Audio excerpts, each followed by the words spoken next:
A plot of land meant for a jail will now become a nature preserve. The corner of Northeast 50th and Lincoln was a proposed location for the new Oklahoma County Detention Center. But as News 9's Angelia Bruton tells us, the community decided to go a different direction.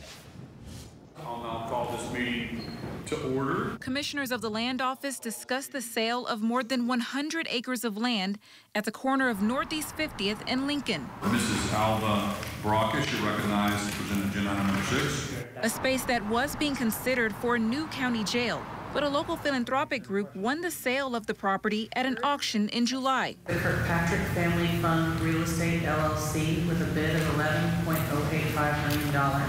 The commission approved the sale. Governor Stitt?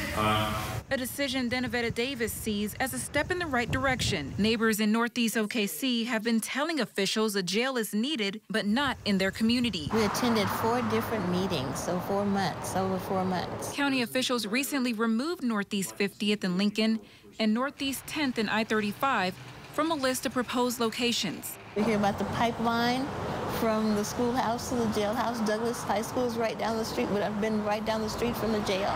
That would have just been a walk.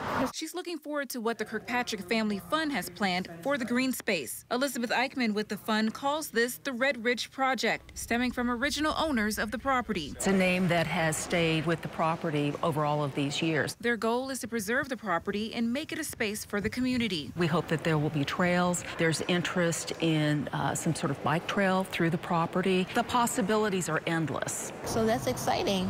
We don't have a nature park per se. I think that would be great for Northeast Oklahoma City. The next step is to close on the property, then they'll go out and survey the land. In the newsroom, Angelia Bruton, Oklahoma's own News